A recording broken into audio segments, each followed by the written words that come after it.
Whoa, who said we are going live? Yo, you guys are here on the on the chain, how to review, however you want to call it. Tonight is XRP FOMO night. That's what it's all about. Check out this camera. I feel like I got this space like way up above my head. But tonight we are going to talk about lots and lots of great things. You know why? Because the XRP or the Fiat leak over here is going ballistic. XRP, Bitcoin, Ethereum, whatever you want to call it, everything is crazy. $744 million Bitcoin buy inbound, $600 billion sitting on the sidelines, just waiting to jump in one industry. 600 billion. Can you imagine that? Germany's passing legislation on blockchain. Brian Brooks talks about a county coin or a country coin. Big core buying in more and more use cases from payments from Microsoft. Crazy news, things going on in Australia and with drones, all sorts of insane, great information that we're going to cover right here tonight. And we're going to call it. I don't know. I'm here on my own. I don't think Chip's going to be able to make it tonight, but we're going to have a lot of fun. So let's go.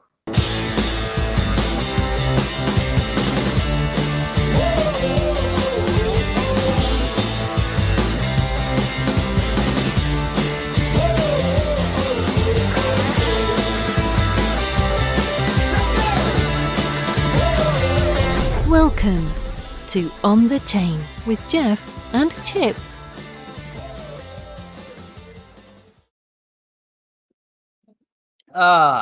Big shout out to Chip and his mother doing better.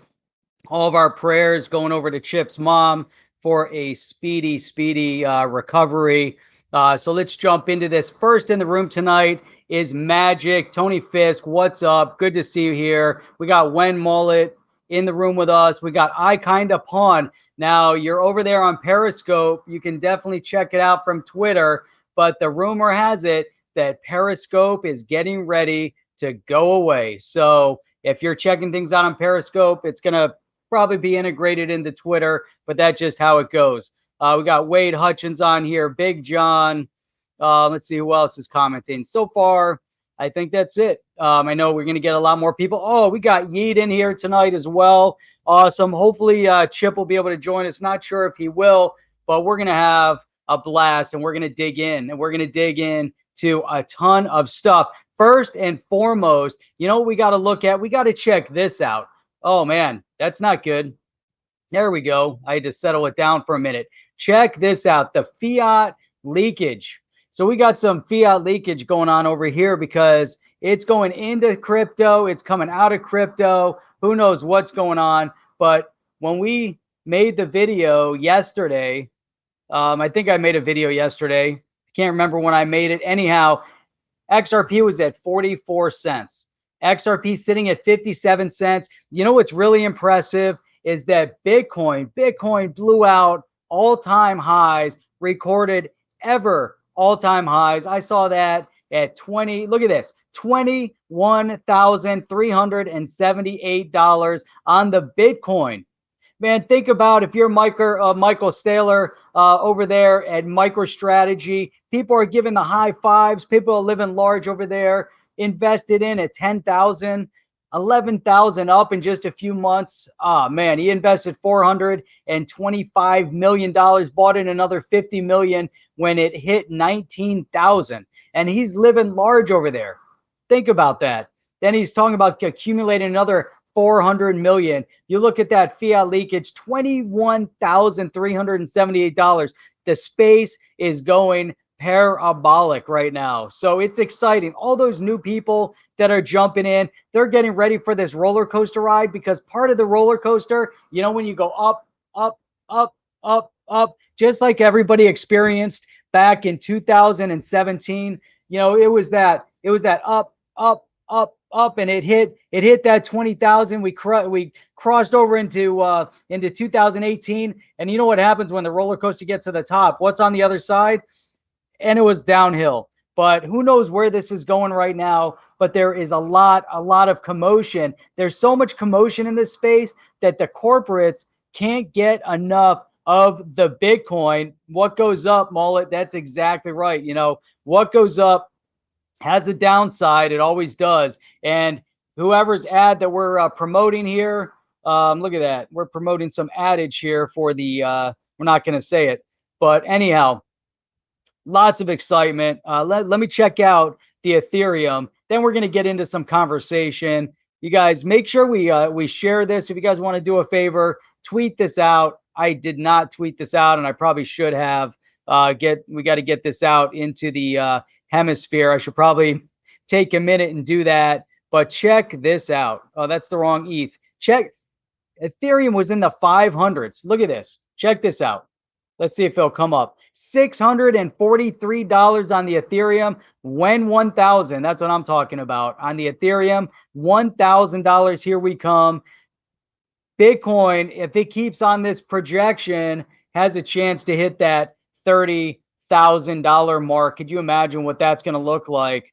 You know, craziness on the trades right now. Just in the past minute in the Ethereum, let that thing kick up for a little bit, and then it gets even more and more exciting as we keep looking at that. So anyhow, oh man, it gets crazy. It definitely gets crazy. What is up? Who let the bulls out? And Devon Steve, what's going on? You want to come join the stream? We're having fun over here. What's that? Oh yeah. Okay. All right. We'll have to do that in a minute. Oh, after. What's that? About an hour. We're going to be here for an hour. What's that? I don't know. I'm talking to everybody here, but yeah, wait an hour. All right. So, all right. We have some demands being presented here. Some buys that must happen. So, all right, let's see what we got. What was I about to do? I was about to try to tweet this thing out. And in order to do that, yeah, we got to go over and we got to go to the YouTube, and then we got to try to grab this while we're talking, while we're looking at the Ethereum, while we're doing all of this great stuff. Let me see if I can easily grab this, and we're going to throw out a quick tweet. So in the meantime, you guys can chat amongst yourselves. Let's pull up. What else would be exciting to look at? We got Ethereum, we got XRP. I think we should go back to XRP because XRP is just going a little bit crazy. And that's, look at that, 56 cents. But look at the trades just in the past minute. You know, that's where, you know, it's getting intense. You know, lots of things happening here. I'm going to make a few minor corrections in here. Let's see if we can get, how many people we can get in tonight. See how many people we can get into the live stream tonight. Let's pull up the Twitter real quick, and we'll start dropping the Twitter feed. If you guys want to drop the Twitter, that's awesome too. But we're going to talk about, I want to talk about $744 million that's just waiting to get dumped in to the digital asset space. Could be all Bitcoin related. I don't know. But there's also some comments, as I brought up in the beginning, that there's $600 billion just sitting there on the sidelines, just waiting to be put into digital asset. And I think that, you know, says a lot. You know, that gets, you know, pretty exciting, you know, if you think about, you know, what that really means. All right. But before we get into that, here's what we need to do. We need to take a look and have a little bit of a conversation about what is going on over in XRP land, what's going on over in Ripple land. What do these guys have to say? How come there's so many trades? You haven't sold any, Devon? Man, well, that's how I was anticipating. Look at that. We got a little bit going up into Canada, if there's anyone in Canada. But man, the east coast of the US dominates the XRP. Look at that. The little Canadian dollar. There it goes. Is there anyone on the stream from Canada? Because that's your trade right there. We got a lot going on over in Europe, tons going on in Japan and in Korea. So, all right, let's see this. Check this out. Let me see if I can pull this over here. Let's see if we can See what to see. Let me make sure you guys can see this. Check this out. So, too bad we got this playing. Let me silence that. Look at it. MoneyGram sees pandemic surge in cash transfers. So here you have Brad Garlinghouse, amazed that it's already been a year and a half of their partnership. Ripple and MGI have settled billions of dollars globally using XRP in production. What a big statement is that? So it all goes back to real world use case. Exactly. When Mullet, don't sleep on the MGI. We're talking about MoneyGram.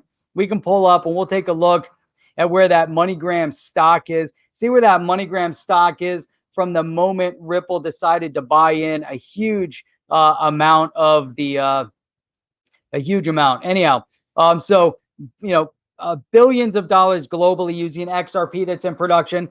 It's quite simply the most efficient digital asset for payment, speed, scalability, and low transaction cost. And that right there, that's a major statement and proof positive, right? So here you have Julia Chatterley 7 hours ago, MoneyGram growth during COVID, 140% increase in new online customers, 220% increase in app transactions, 11 straight months of triple digit cross-border growth.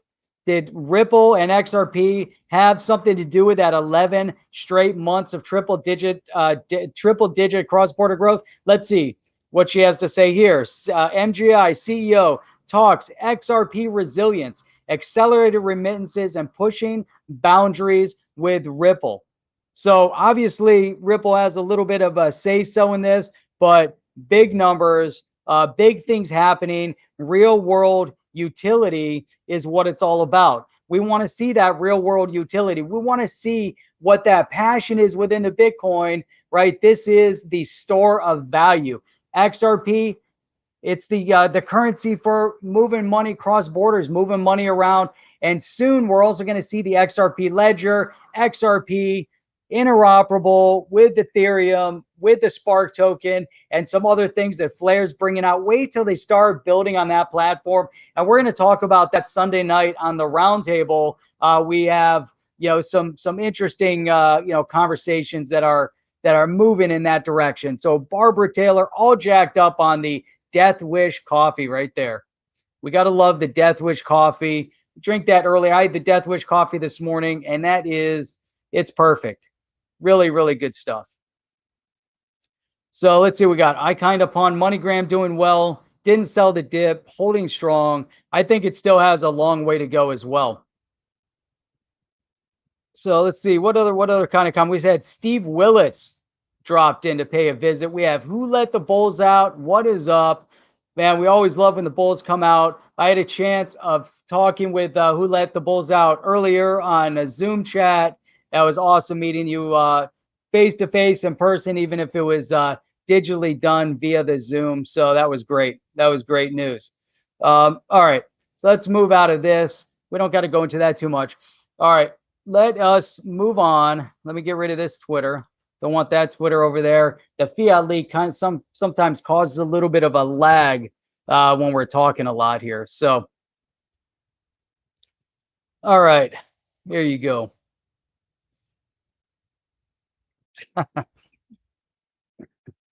The Wombles. All right, so let's see what we got here. What was I going to cover? What was I going to? All right, we're gonna kind of go through things in an interesting manner here and kind of look at some of the cool things to talk about. This one, let's dive right into this one. This one, I thought we got to talk about this one. We just got to dive right in. Let's just put it there. Let's just put it out there.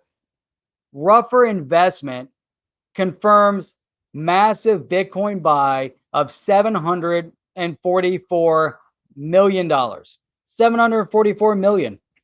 What a decision that is. So it's a British-based company.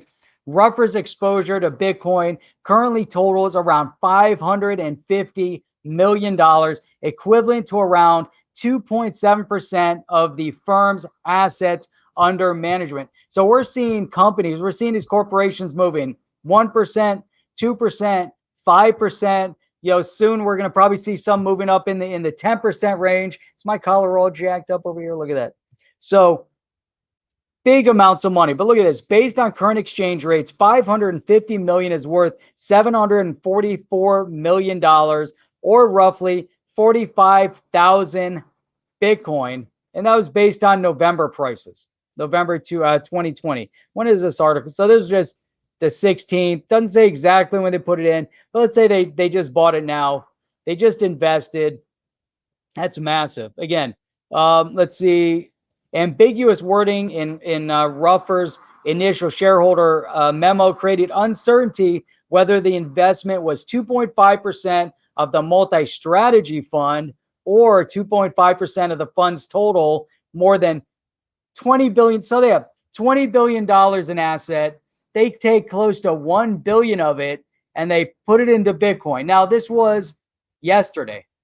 This was the 16th. So whether they did it on the 16th or they did it before, they're on a ride of a lifetime. How insane is that? I mean, that's just crazy.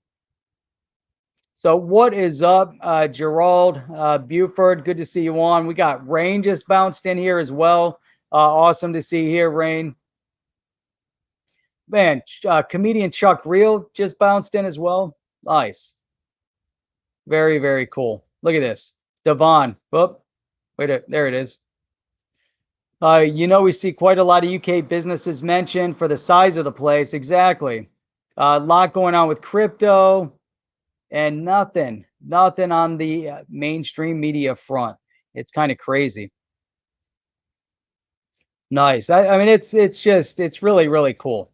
I mean, just to wrap your head around it. So MicroStrategy, 425 million, another 50. So they have 475 million in. They're planning to put another 400. These guys just came right out. They're like, the hell with it, straight into it with $744 million. I mean, think about that. Now, that seems impressive, right? We just saw Mass Mutual. Mass Mutual is a 175-year-old company. It's an insurance company. And what did Mass Mutual did? But Mass Mutual dumped about 100 million into Bitcoin. And maybe it's in other digital asset, maybe just Bitcoin, hard to say, but here's the ramification of that. And I'll get to that here in 1 second. What is up? Pickle Rick. Thank you for that. Thank you for the super chat. Appreciate you. 21,700 on the Bitcoin.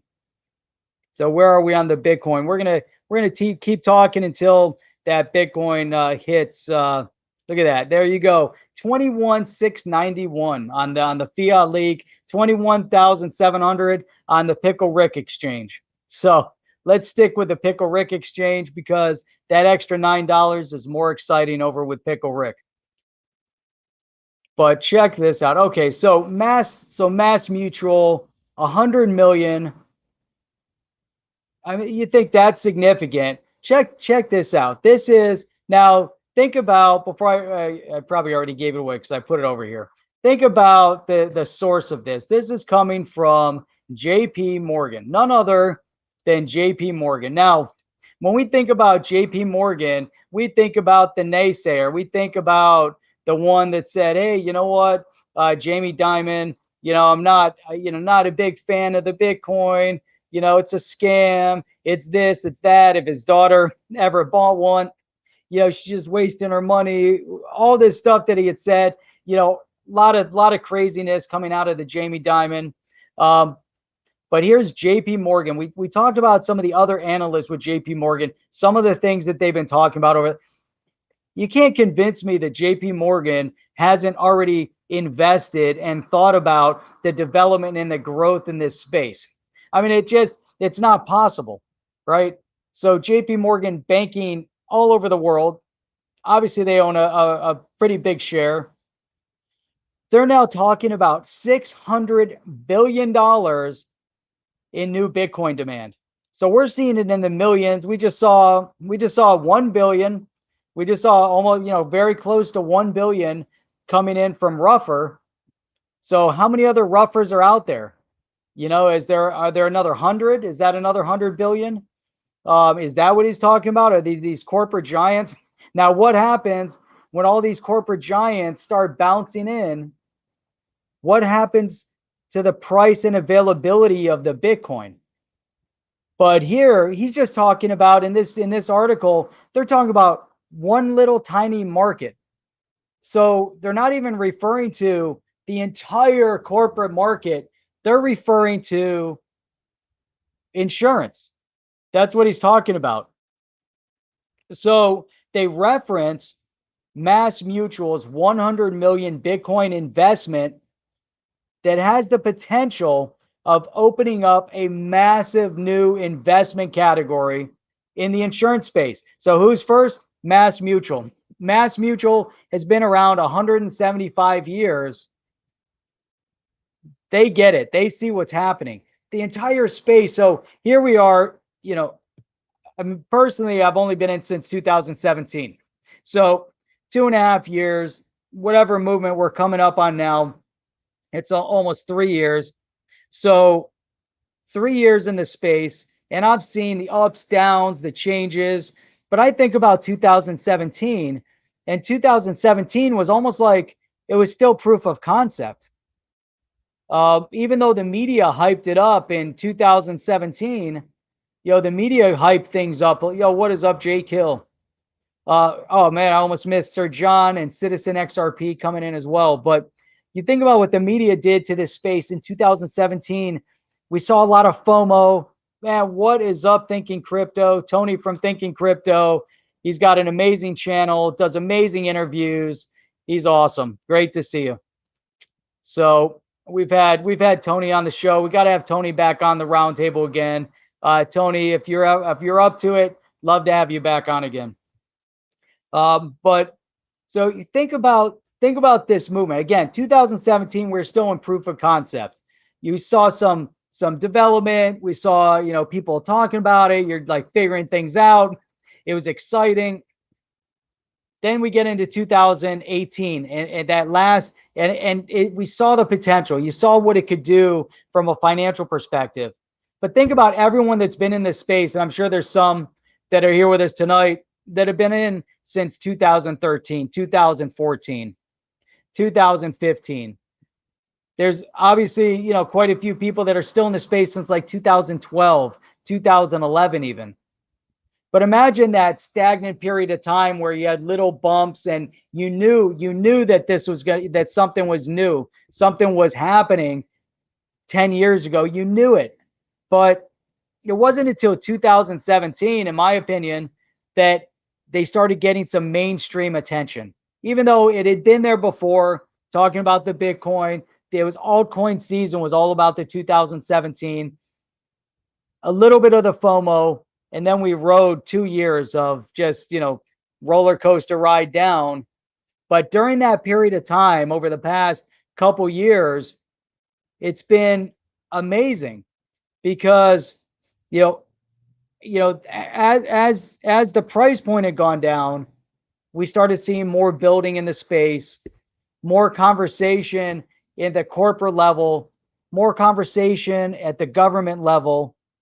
You started to see people figuring things out and realizing that over all these videos that we've all made, if you look back and you dig into a lot of the patents that had been requested by a lot of the banks, JP Morgan, Bank of America, all the big corporations, they all had patents, including Walmart. And Walmart had some crazy ass blockchain patents. And then you have to ask yourself why. Why were they all building and thinking about this? It wasn't until 2020, and now it's crazy because we looked at it and we said, what's going to take to push everything to the next level? What is that parabolic, event that's going to change everything?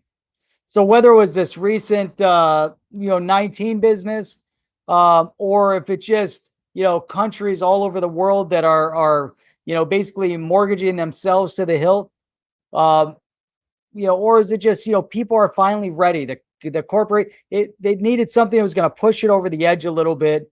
But we've all been in this space for so long, but now there's a lot of new people coming into this space. Not just new corporations, but new retail investors coming into the space for the first time ever, seeing what the potential is. For the first time ever, they're seeing articles pop up, and they're seeing their insurance company, if they're a shareholder in Mass Mutual, they're like, well, what is this Bitcoin? Why is Mass Mutual investing in Bitcoin? Why is Ruffer investing $744 million in Bitcoin? As an investor, you look, big investor, but think about it from the retail level. And if there's anybody new in the stream tonight, make sure you hit that subscribe button, give it thumbs up. If you want to make sure you get notified, make sure you hit that little notifier as well. But anyone who's in here now, hit that thumbs up. Definitely appreciate it. If you want to tweet it out, that helps too. But man, just to wrap your head around, what's happening right now. And it's exciting. Now, a month from now, we could be having another conversation and Bitcoin could be sitting back at 10,000. And we're like, all right, we have, another couple of years of hanging out until we see it go. But right now, the momentum is key. The momentum is crazy. It's not just about the investment at this point, though. It's about full-fledged adoption at this point. It's not just about the FOMO. It's not just about the FUD. It's about full-fledged adoption. And that's what I should be talking about. That should have been the title, is full-fledged adoption. That's really the theme of everything moving forward, because JP Morgan sees that Mass Mutual put 100 million. I don't care if you got billions of dollars. When you put 100 million up, that's a big commitment. The fact that there's $600 billion in that industry just waiting. Could you imagine what's going to happen when, other companies are going to see this and are like, holy crap, Mass Mutual just made a shit ton. We've got, a whole bunch of these guys making a shit ton of money. Why aren't we doing it? Why aren't we, packing our portfolio the right way? It's just going to happen. The writing's on the wall right now. Where Bitcoin goes, the rest of the market goes. Bitcoin goes to 50,000. Where do you think the rest of the market's going to be? The whole thing is going to be pulled up. So I see some new people in here. Man, I love seeing new people commenting. Don't know what this means, but we got 1K or IK up in here with the water and the helmet. Apex Crypto, what is up? Good to see you here. Legendary, what is going on? We got Darcy in here all the way from Ireland. Got Kelly Slade. Man, good to see all you guys. Let's see what we got here. Darcy, Coinbase asked me to verify my account again after 3 years, and they won't. Nothing has changed. I'm done with them. Coinbase. Always a little bit of issue with that Coinbase. I don't know what it is. We got Citizen XRP. What's going on? And Whitefly. Man, it's awesome to see you here. Citizen XRP on the chain live. Is the whole thing seems like some kind of plan. Exactly. A little bit of a plan going on. I don't know why I still got this JP Morgan thing up here. So let's get away from that JP Morgan for a minute. But Whitefly right there. Fortunately, we don't have Chip on, but Chip went to visit his mom. So big prayers out to Chip's mom. If you're listening out there, we all wish you the best and hope for the most speedy of recoveries. So Channing Smithson, what is going on? Channing is going to be with us on the roundtable Sunday night at 8 p.m. Eastern Standard Time. So make sure you guys tune in for that live stream, because that live stream is going to be epic. Looking forward to it. Got Calculon. I see a lot of names. You guys might always be in the background listening, but when we see you guys commenting, it's really, really cool. So, oh man, Tony Fisk, sell. How awesome is that? Sell on the move, man. I'm glad I got some of that sell token. I think sell. If you look at Binance, if you look at some of the other tokens that have been rolled out similarly in the kind of fashion, but I see that sell token moving up into the double digit. I wouldn't be surprised if it goes to like $10 or $20 just to see the kind of use case that is the Celsius platform. Celsius, 2 years in, they just did their first third-party audit to show how much they were holding. I did a short video on it. You can see that on the other channel, links down below. But that is an outstanding, company overall. You can see the direction that Celsius is moving in, and that Cell token, holy crap! I really believe that it's going somewhere. And again, what they're doing is just unique in the space. So, man, there you go. Love this channel. Good news and vibe all around. Appreciate that. Always appreciate it. So appreciate your feedback. Channing, can't wait. Went down very nice. So we're going to check it out. We're going to talk a lot about Flare finance. Maybe we'll even get in a little bit into the accounting and taxation. I don't know. It's going to be an interesting conversation. We're really going to deep dive all these different topics. So another one, Stephen Kurt with the XLM. So yeah, just overall, there's so much going on in the space. It's exciting when we look at it. Now, check this out. All right, let's sidetrack just for a second. We just got to take a little bit of a sidestep over, just because I thought this was interesting. Does it have anything to do with this in general? Not so much, but I think it's big moves today. Real big news. I'm trying to get rid of all these damn pesky ads. I don't have my Brave browser up. Let me open the Brave over here. Where is it? There it is. Let me take this Brave. I'm going to move this Brave over here. Check that out. There you go. That's exactly what I was talking about. That's not what I pulled this up for, but this article is still there from business. Celsius Network partners with Chainalysis to confirm audit of their $3.3 billion in assets. Man, think about it. They've got all this asset going, all these things that they're working on. And then you got that Ruffer. They come in and it's like, here's a billion, boom, $1 billion in Bitcoin. Just like that. All right, here's what I wanted to do. So, man, this is Rain and anybody out there in Cali. This is going to impact you guys. A little bit of a side note from the crypto space, but Oracle has decided that they are going to join Tesla and Hewlett Packard and quite a few others. They're leaving California and they're moving to Texas. So you're starting to see more and more of the high tech, the old tech. They've had it. They've had it with the taxes. Now, not only did Oracle decide that they're moving over to Texas, but Oracle's CEO, incidentally, you can't see this. What am I doing? I'm over here talking to myself. I was going to try to just share this a little bit, but I'm talking about Oracle. That's what I'm talking about.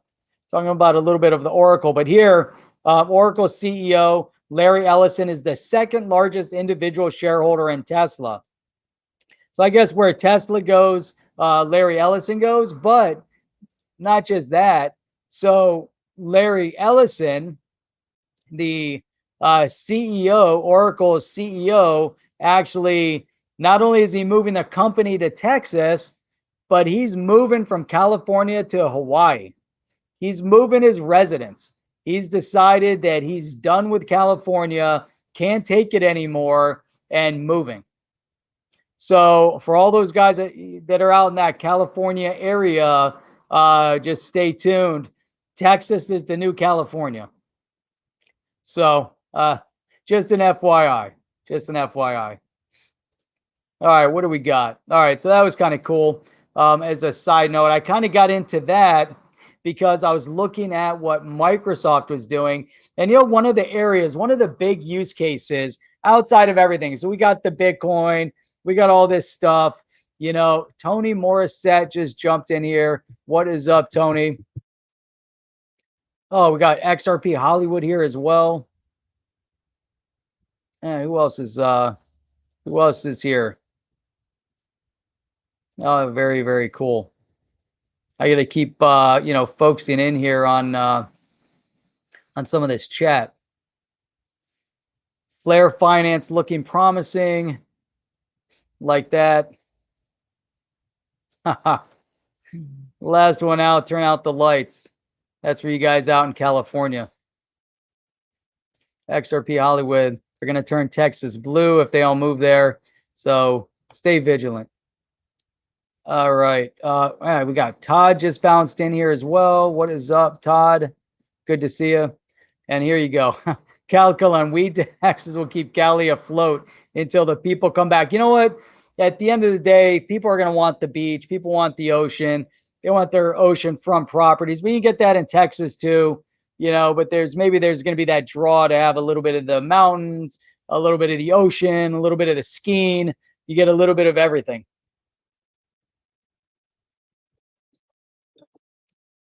All right.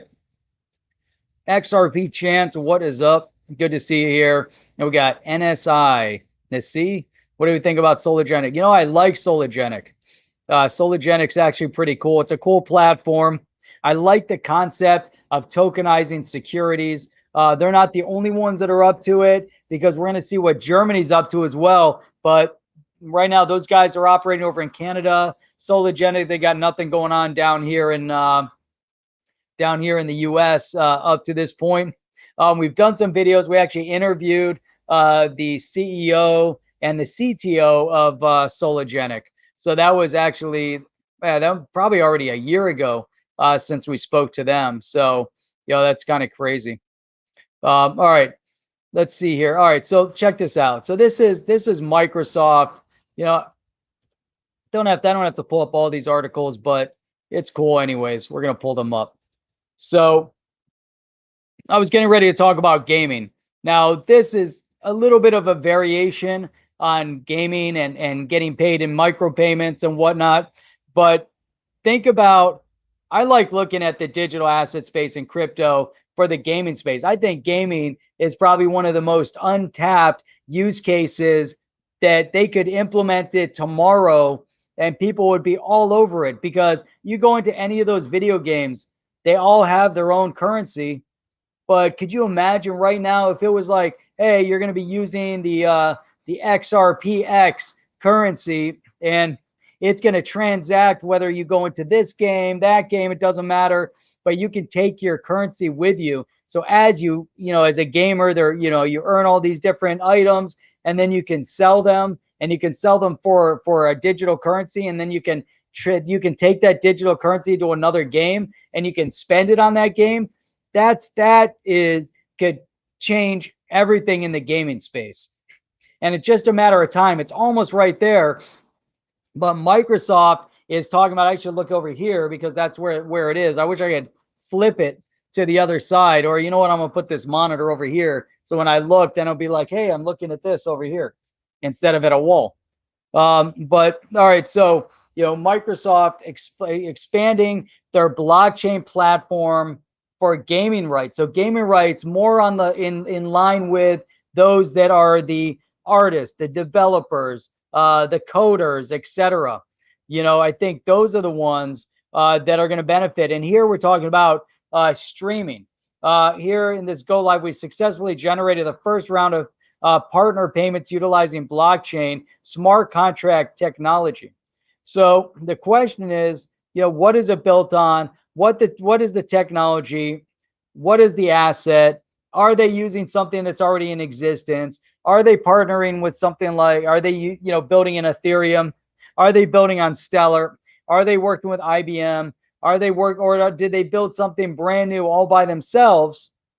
That's something to really, stay tuned on, because, you know, as all of this stuff was building and developing, what did we see? We saw Amazon staying back, Google sitting back, Microsoft sitting back. Everybody sat back. All these big companies that you would expect could invest in this and blow something out there and come out with a Microsoft coin and make another obscene amount of money, you know, beyond what they had already made. But, you know, Apple, you know, but they all just kind of sat back watching all this stuff play out. But now as this stuff's playing out, you know, where does it all go? You know, now that they're jumping in, because it's not too late. You know, I look at it and say, well, there's Bitcoin, you got all these other assets, but these guys, they're looking at it and say, hey, we're still early in this space, because now Bitcoin could be at 50,000 and Microsoft comes in with a Microsoft coin, and out of the gate they're at $1,000. There is no, hey, we're going to start it small and grow it. So you got all these guys that are in this space getting dirty, taking all the big risk, and these guys are sitting over here just waiting. So Apex, what is this here? IBM acquired Experitus, Ripple partner, officially today. That is interesting, considering they are connected to XLM and Stellar, and building on the Stellar platform. There's a lot going on. I mean, it's just unreal. Open world, real world gaming concepts. Think about it. Think about what could, I mean, just the possibilities. The possibilities are unreal. Just unbelievable. We are just getting started, Rain. That's it. This is it. This is like the beginning stages of where we're going. And we got Francisco Munoz over here. I don't know the INX project, so I don't know if you have any info you want to throw in there. Not familiar with the INX project. What do we got here? People have jobs in the VR. You know what, Tony? I agree 100% with you. You know why? Because if you go into, what was that game? Was it? Second Life.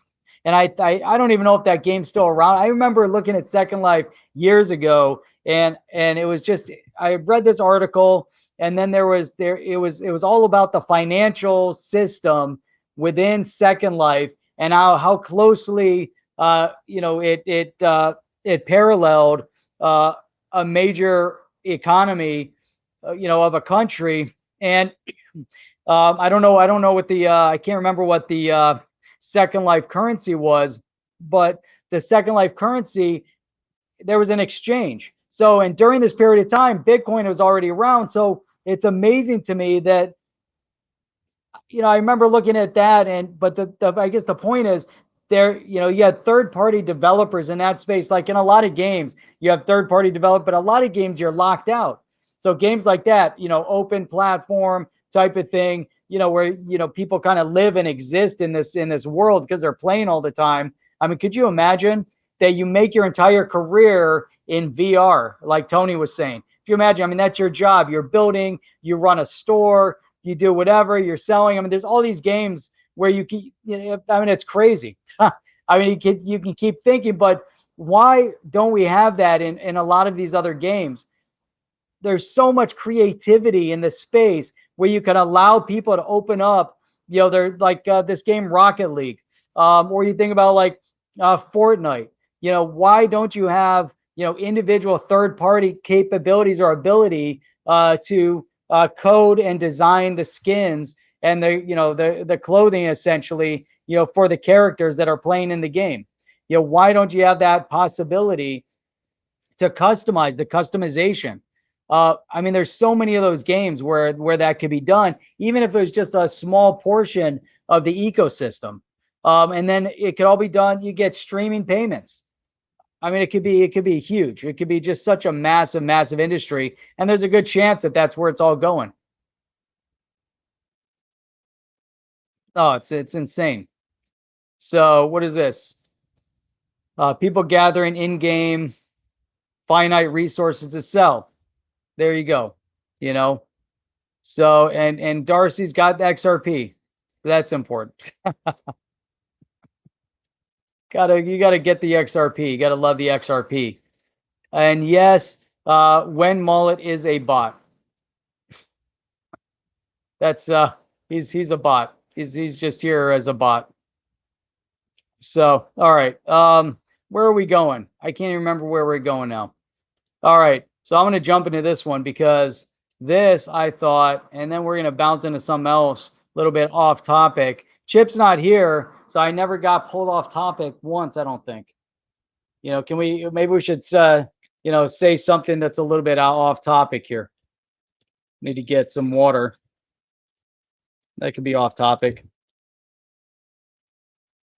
Let's see. I like this. Huh. Lambos are overrated. But you have that, they do have an SUV. So there you go. Boom, the online Grand Prix car that sold for $100,000 on, yeah. So both my son and I played Rocket League a lot. My son now is crazy with the Rocket League. And so one of the things that we tried to do, we went through and tried to customize one of his cars. Now you go, there's all these websites out there. There's AOEAH.com. You can go check out that website where you can actually buy and sell all these skins and items that you buy in all these different games, and then they'll come and meet you in the game. So you can buy and sell stuff. And but we customized a car, and I think to put all the skins on this car, the wheels and the finishing effects and all this stuff, it came out to like, I don't know, it was like $1,500 or $2,500 or something like that. I'm like, there's no way in hell we're spending that money to get all those parts. But when you're a pro and you're competing, hey, you know what? By all means, you can spend whatever money you want on your car. If you're a YouTuber and that's your thing, you're making money off the gaming, spend $100,000. But the online Grand Prix car, that's huge. Think about iRacing. So iRacing, you get people that go from iRacing to go to real racing. I mean, it's crazy. What, and you think about the amount of money that people put into the rig for racing is insane.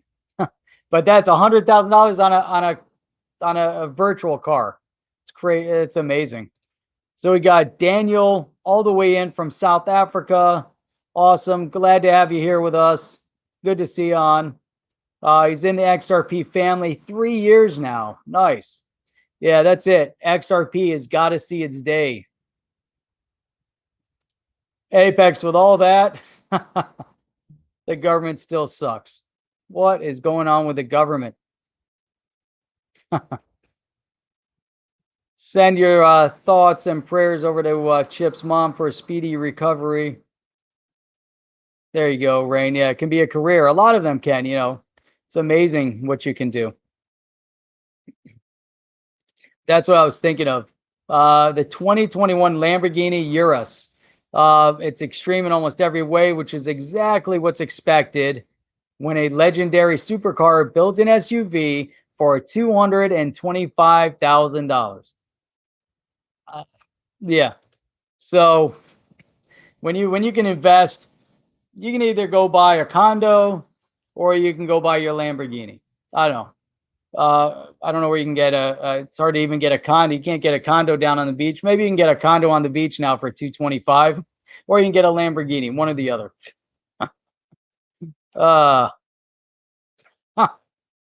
See that? He was thinking about the Urus, came back in, and boom, just like that. That's how we keep sucking people back in here. And then you've got the Kia Carnival Sedona. There you go. You know what you got to check out is what's the new Kia SUV? They got another one. Genesis, Hyundai Genesis has a brand new SUV. I just saw that on the. There was a commercial the other day for the new Genesis SUV. That thing looks crazy. I mean, it's amazing. You look at Kia and Hyundai. You look at how far those guys have come with their vehicles. I can remember. I don't know. I'm trying to think what year this was. It was probably like 2000. It was probably like 2002. I think it was 2002. Went to the Detroit car show, the Detroit Auto Show, and it's in the Cobo Arena down there in Detroit. And they got, I mean, it's massive. This massive, just cars everywhere. That was in the heyday when you saw Jeep. They had this water effect that was like 4 stories tall, whatever, and the water came down, writing out the word Jeep and water and all sorts of stuff. And I remember seeing the Kia. They had Kia on the floor. I'm like, what the hell is a Kia? And we get in the Kia. I'm like, holy crap! The Kia was so solid, and that was back in 2002, I believe. So we're talking about 18 years ago. And man, cars, it's amazing, how cars develop. It's unreal. And then you see, with Hyundai, I mean, they're taking on. They're such. So it's the GV70 Sport. Yeah, that's it. Looks sick. That car looks sick. Really does. Oh, the Telluride. That's the other one I was thinking about. The Kia Telluride.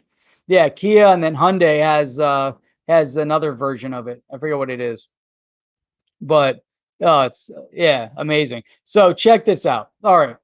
So with all this talk about cars, and we can talk about cars for a long time, but let's go into Germany legalizing, and I want to bring that up because what is up, Dakota? Good to see you here. I want to bring up Germany because we were just talking about Sologenic, but Germany just legalizes electronic securities on the blockchain. Not necessarily tokenizing the security necessarily, but legal electronic securities on the blockchain. So talk about moving in the direction of regulatory clarity in Germany. Big news. So the German government cabinet passed new legislation Wednesday. This was yesterday. This is fresh off the press right here from CoinDesk. Allowing all electronic securities to be recorded using blockchain technology. This is the beginning of many other things to come. The new law does away with the previous requirement for a paper-based certificate and comes as part of the nation's blockchain strategy blockchain.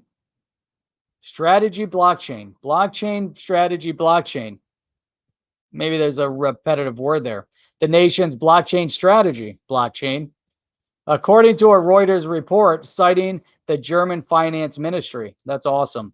So previously, the issuers and security holders had to document transactions with a paper certificate. So imagine that happening in the US. I mean, now you can really track everything. Everything's moving to the blockchain. It was just a matter of time. The tokenization of that security is the game changer. They're not there yet in Germany. They're not quite there yet. But that's Angela Merkel. Yes. Her time is up. She's time for her to leave. They need to replace her and put somebody else there. But you know what? She at least is overseeing the transition. At least she's there. I'm not saying she's the one overseeing it, but we have the German finance ministry. Now, where you start seeing the transition over to the blockchain over in Germany. They're the first in. We saw a lot of discussion over in France about the digital euro. Now, do they want their digital euro, or do they want to go back to the digital franc? I think, was it the franc or was it the German franc? I don't know. I don't even remember anymore because now they just have the euro. I mean, talk about losing national identity. Your sovereign currency is your identity. And that's the one thing that England didn't do when they joined the EU back in the early years, is that they didn't give up their sovereign currency identity. Hence, now we have Brexit. So they can digitize the pound all they want. But what I definitely foresee this. Once one goes, they all go. Now that they're testing the waters. Oh, right. It was the Deutsche Mark. That's right. What was I thinking? Sir John thinking it was the franc, right? It was the Deutsche Mark, the mark. That's right. How could I forget? So, but you see that there's a trend being set right now, and that trend is that each one of these European countries can easily create their own digital currency and put their stamp on it. The digital franc, the digital Deutschmark, the digital euro. Maybe it'll still exist. Maybe it won't. It's going to be interesting to see what happens. It really will. And see, ETC is a hidden gem. Load your bags. ETC is sitting at what, $6, $7? I'm not sure where that one's at. That's interesting. Let's see here. The resistance is futile. We don't believe in dialects here, Mullet. Oh man, the Ford Escort. Oh, that's so awesome. Are you over in the UK?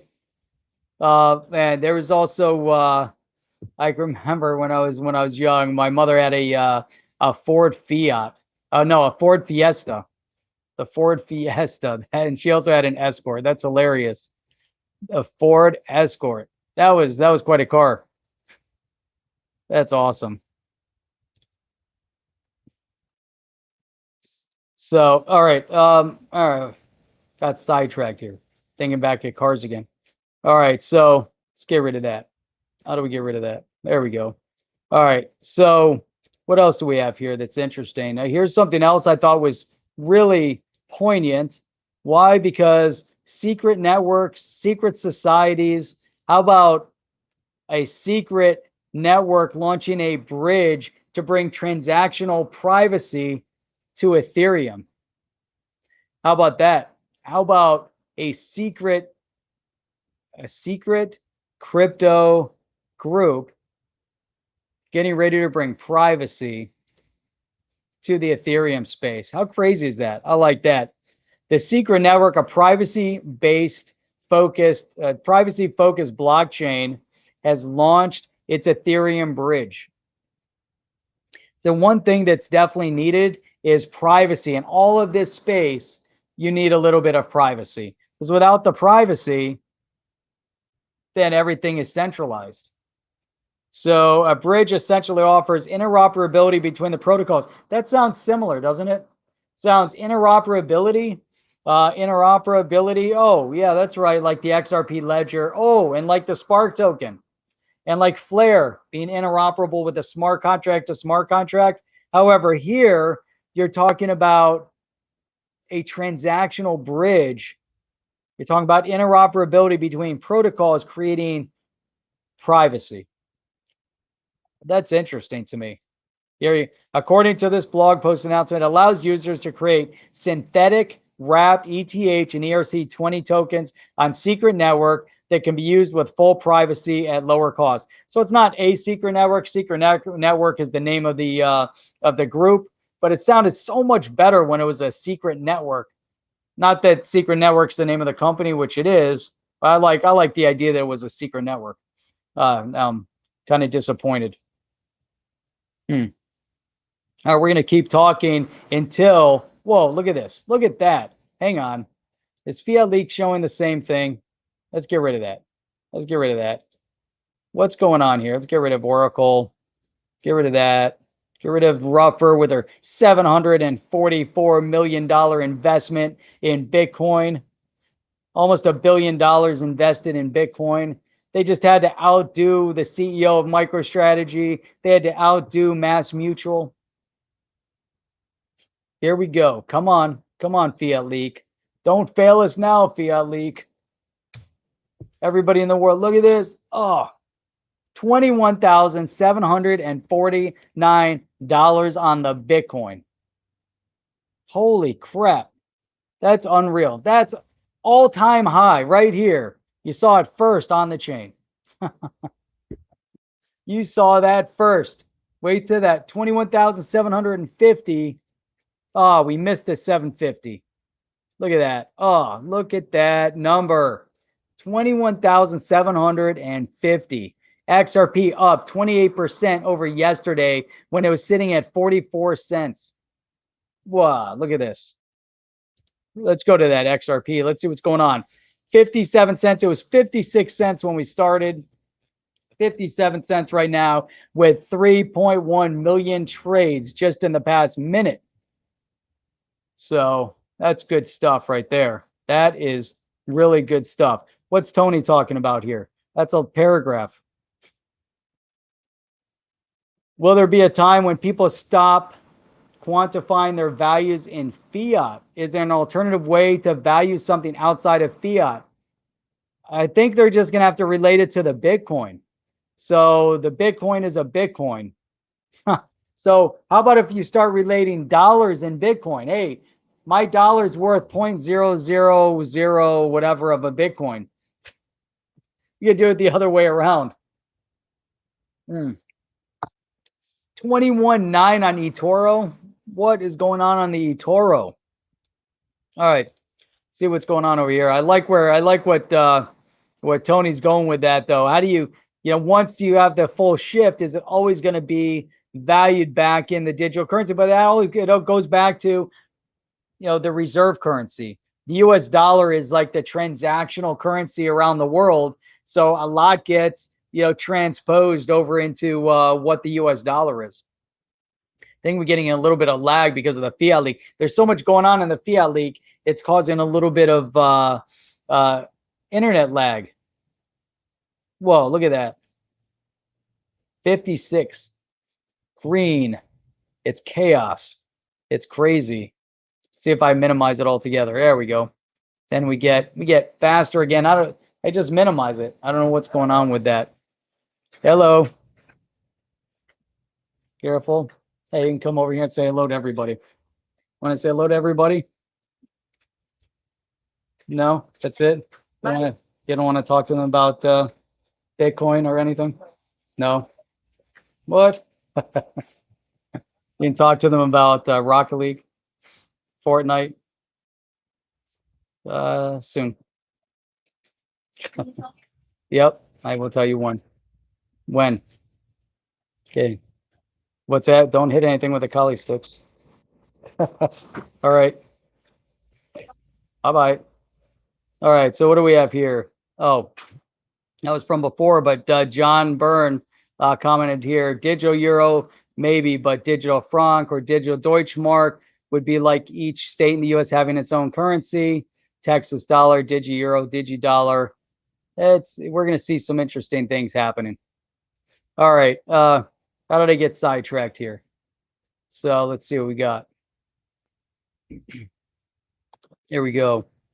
Each country will turn in their own. I do with XRP. I look it up in pounds, basically. Only when all goods are sold in XRP will it change. There you go. It'll be Bitcoin and XRP, and they'll be interchangeable for one another. The value. But you have to have a baseline. I think it's going to take a long time until we actually see how that's going to happen. Appreciate that, Channing. We let the bulls out. He left. So he ran out too quick. Some Doge. We got to get that Doge. You're right. All right. So the final thought of the evening. This goes back to, there we go. So Brian Brooks. Now, he didn't just come up with the idea, but he threw it out there and said, not only did I come up with this idea, but I probably should get a Nobel Prize for coming up with this idea. You know what? I got to get it out of Chrome. This ad is like, you got this like massive ad right in the middle. What happened to my Chrome? There it is. Let's throw it in the Chrome. And let's hope it opens. There we go. Now we've still got all sorts of crap here. There we go. All right. So let's share this. I thought this is kind of cool. So the bank chief proposes far out crypto idea. What is this? Crypto idea that should be the next Nobel Prize. Now he brought that up. He actually said, I think I should win the Nobel Prize for this. But check this out. Brian Brooks, America's top banking regulator, has an idea to help close the wealth gap between the developing and developed world. He calls it country coin. Okay, so it's interesting. I mean, you can get into this, but he really wants to find a way to offset. And really the goal here, he's talking about, rags to riches principles. And he's trying to, he's coming up with an idea that through cryptocurrency tokens, here he actually mentions it. He actually brings it up. The reason why this article is so critical, whether you agree with it, don't agree with it, whether it's a great idea, not a great idea. Here, Brian Brooks, he's the acting controller of the currency. He's talking about cryptocurrency. So cryptocurrency is key, right? So you have the cryptocurrency tokens, and he wants to utilize crypto because he wants to help to incentivize students all over the world to learn, to continue educating themselves. So here he said, under the plan, world governments would reward people with so-called country coins for continued learning.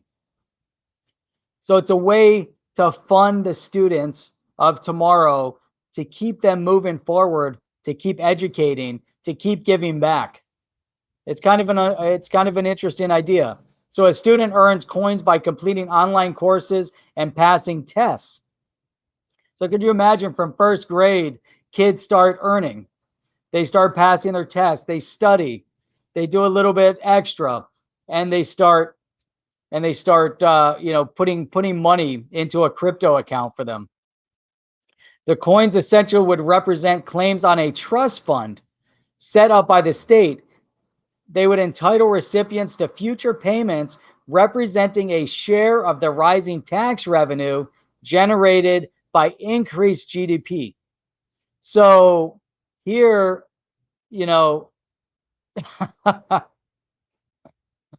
so here, the objective here, it's really interesting. So if you're participating and more educated people brings a higher GDP, then you get to share in the benefit. It's like profit sharing in a company.